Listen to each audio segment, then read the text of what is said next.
From the discussion of slavery in Book 1 of the Politics, chapters 3 through 7, Aristotle moves on in chapters 8 through 11 to the discussion of household management and the acquisition of wealth. Now, monetization was a relatively recent phenomenon. That is to say, when Aristotle was writing, the Greek society had only had money in the sense of state-backed currency for relatively a few centuries. And so when Aristotle writes about the invention of money, he's talking about, for him, recent history. Aristotle's own conception of wealth is a traditional one dating back to the pre-monetized aristocracy.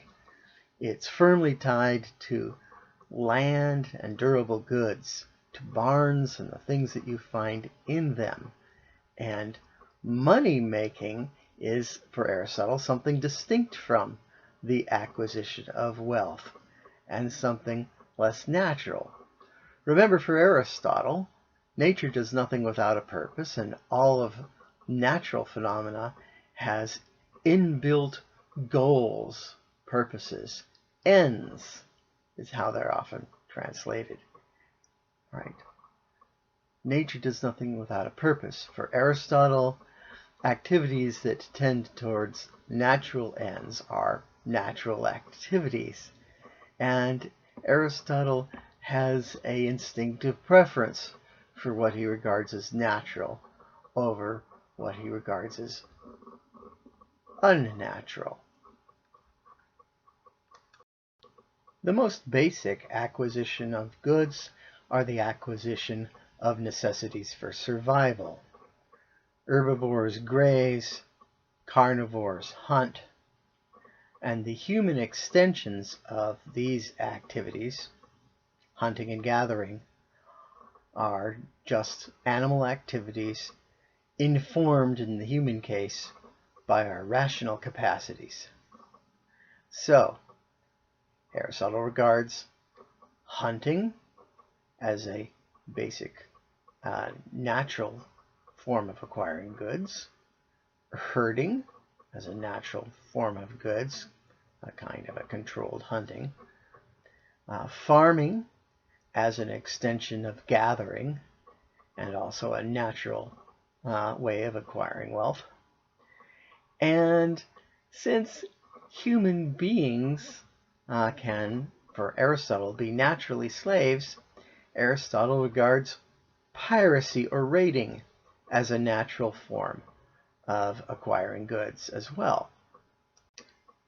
Remembering that Aristotle regards the household infrastructural support for procreation as a natural phenomenon as well, then anything that is necessary to provide for the household as such, by extension, becomes a natural activity.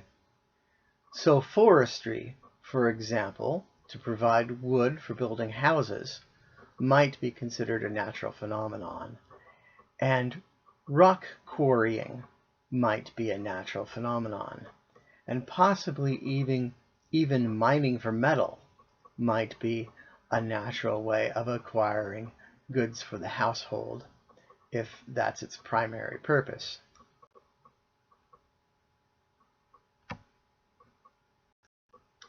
The functions and goals of household management, security, survival, sustainability, constitute the limits of what will count as natural modes of acquisition. Once one moves on to the pursuit of wealth for its own sake, for more wealth than the household needs, one is moving into unnatural modes of acquisition and acquiring wealth. For Aristotle, this begins with monetization and retail. When the acquisition of wealth and the manufacture of durable goods moves away from providing for the needs of the household and to the creation of wealth for its own sake, we have moved into what Aristotle would consider unnatural territory. In chapter 9, and I shall quote, "Every piece of property has a double use. Both uses are uses of the thing itself, but they are not similar uses. For one is the proper use of the article in question, and the other is not. For example,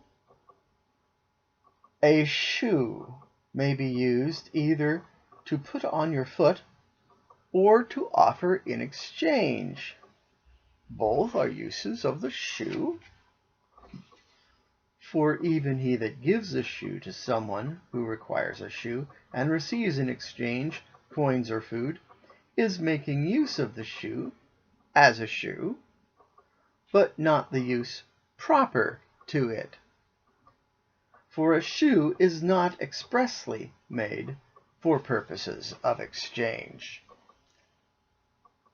I don't know if that means that there weren't professional cobblers in ancient Athens or where Aristotle grew up in Macedonia. But it's quite evident that Aristotle never envisioned a ruby stiletto designed by Stuart Weitzman, for example. If Aristotle was the CEO of a modern manufacturing company, he might distinguish between proper and improper goals of management.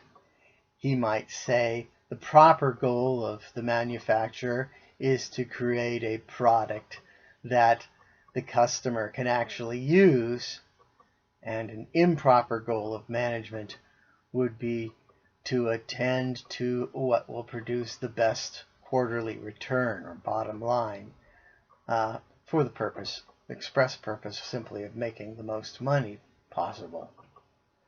And that would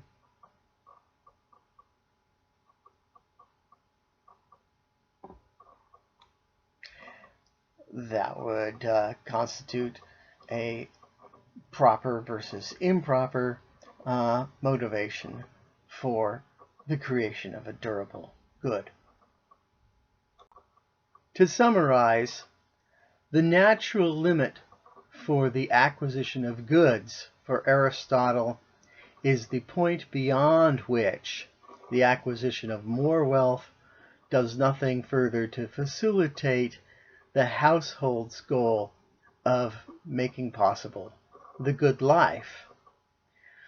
The life of money making that takes the creation of more wealth for its own sake as a goal would be for Aristotle a life that had confused the ends with the means.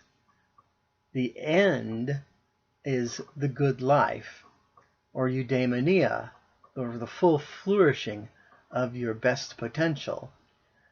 The means is wealth, or enough to have the leisure to facilitate the good life. Beyond that, wealth is superfluous.